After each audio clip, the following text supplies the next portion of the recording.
आज के टाइम में सिक्योरिटी कितना ज़्यादा इंपॉर्टेंट है किसी को बताने की ज़रूरत नहीं है।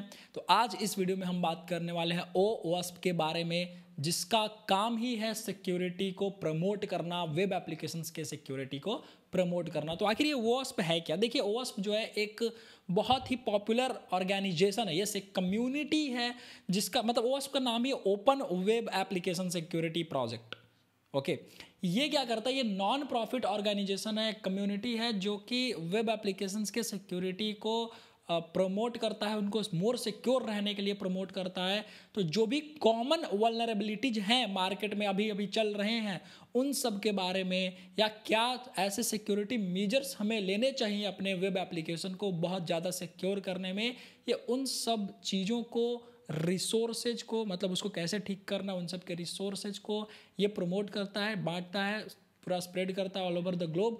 और ये फ्री है बिल्कुल, ठीक है, मतलब नॉन प्रॉफिट ऑर्गेनाइजेशन है पहली बात, और ओपन सोर्स है। तो इनके टूल्स वगैरह, रिसोर्स वगैरह सब ओपन सोर्स है, आराम से पढ़ सकते हो, देख सकते हो, और उसके साथ आप देख सकते हो कि हमारा OWASP अच्छे से जो है इम्प्लीमेंट हुआ है कि नहीं, उन्होंने जो जो गाइडलाइंस हमें दिए क्या हम वो अपने ऐप में फॉलो कर रहे हैं, ताकि हमारा कोई भी ऐप, कोई भी एप्लीकेशन बहुत ही ज़्यादा तगड़ा लेवल का सिक्योरिटी के साथ बन सके। ये बात है।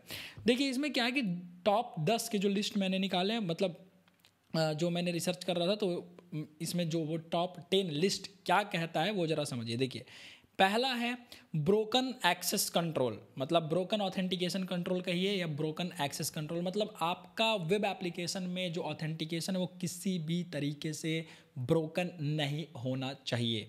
दूसरा, क्रिप्टोग्राफिक फेलियर्स, डेटा आपका कैसा रहना चाहिए भाई? इनक्रिप्टेड रहना चाहिए। SQL इंजेक्शन बहुत ही ज़्यादा कॉमन वल्नरेबिलिटी है मार्केट में, है ना।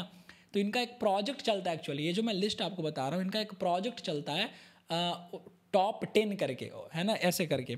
तो उस टॉप 10 में इन्होंने ये लिस्ट जारी करा है, OWASP टॉप 10 एक प्रोजेक्ट है जो जिसमें ये लिस्ट ऐसे निकालते हैं, जिसको ये कहते हैं कि भाई देखो, ये चीज़ गलती मत करना, ये सिक्योरिटी के मेजर्स जरूर लेना, ठीक है।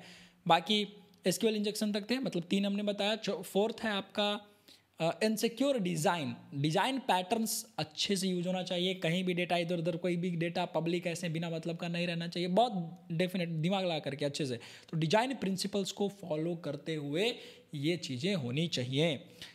5th, सिक्योरिटी मिसकॉन्फ़िगरेशंस, मतलब ऐसा होता है कि आपको ऐसा लगे आपने सब कुछ कर दिया, फिर भी आपका जो ड्यूरिंग कॉन्फ़िगरेशन, जब डिप्लॉयमेंट में हो या आपका पूरा एप्लीकेशन में हो, जब ये सब चीज़ें होती हैं, तो वहाँ छोटी छोटी चीज़ें जो सेटिंग्स हैं, जो इन कॉन्फ़िगरेशंस हैं, उनको भी हमें ध्यान में रखना है, ये नहीं भूल रहे होंगे। तो ये भी ये कहता है भाई, इसके टॉप 10 लिस्ट में ये भी है। तो इस 5th में 6th था कि कोई भी आप वल्नरेबल या outdated libraries, outdated dependencies use मत करिए, एक ये चीज़ है। नेक्स्ट, और ये क्या बोलता है कि भाई देखिए, ऑथेंटिकेशन फेलियर्स या आइडेंटिफिकेशन, जो फेक प्रोफाइल्स होते हैं वो, है ना, मतलब कोई फेक यूजर है, उसको किसी तरीके से डेटा देख करके पता चला दिया, ऑथेंटिकेट हो गया, ये नहीं होना चाहिए, ठीक है। तो ये सब मतलब सेशन हो गया, तो कब एक्सपायर हो रहा है, कब वो टोकन एक्सपायर हो रहा है, ये सब ध्यान रखने वाली चीज़ें हैं। एक ये है। ओके, डेटा इंटीग्रिटी फेलियर्स नहीं होने चाहिए, तो एक और ये हो गया। बाकी 9th है कि भाई जो आपका लॉगिंग है और मॉनिटरिंग फेलियर है, उस तक पहुंचना, कि लॉग हो रहा है कुछ चीज़, है ना, जब कोई एक्सेप्शन आता है तो मतलब हम उसको लॉग करवा रहे हैं, कोई एरर आ रहा है तो लॉग करवा रहे हैं, उन लॉग फाइल्स तक पहुंचना, उस लॉग डेटा तक पहुंचना, वो पाथ ही बहुत मुश्किल होना चाहिए। ऐसा नहीं कि कोई भी उस लॉग को एक्सेस कर ले रहा है, तो दिक्कत हो जाएगा ना, पता चल जाएगा ना भाई कि कहाँ पे क्या प्रॉब्लम आ रही है। तो ये चीज़ है। एंड एक और है कि भाई SSRF, server side request forgery, ये बहुत ज़्यादा इंपॉर्टेंट होता है भाई, ठीक है। तो इससे आपका सेंसिटिव डेटा है, इंफॉर्मेशन है, वो लीक, मतलब समझ रहे हो। तो इस सब का चीज़ हमको ध्यान में रखना चाहिए। तो ये टॉप 10 जो आपका OWASP का प्रोजेक्ट है वो यह कहता है। तो आई होप आप समझ पा रहे होंगे इन सब चीज़ों को, और एक प्रो इंसाइट्स मिला होगा OWASP के बारे में। तो जब भी आप कोई वेब एप्लीकेशन बनाए, चाहे आप एक डेवलपर हैं, आपकी टीम है, आप CTO हैं, कुछ भी हैं, टेक लीड कर रहे हैं, ये चीज़ ध्यान में रखिए कि आप एटलीस्ट OWASP में बताए गए वो टॉप 10 लिस्ट को आप टिक कर रहे हैं कि नहीं। That's the whole thing. I hope आप इस वीडियो से बहुत कुछ सीख रहे होंगे। अगर सीखे हैं तो प्लीज़ बताइए, let me know in the comments, and like share and subscribe. Bye bye.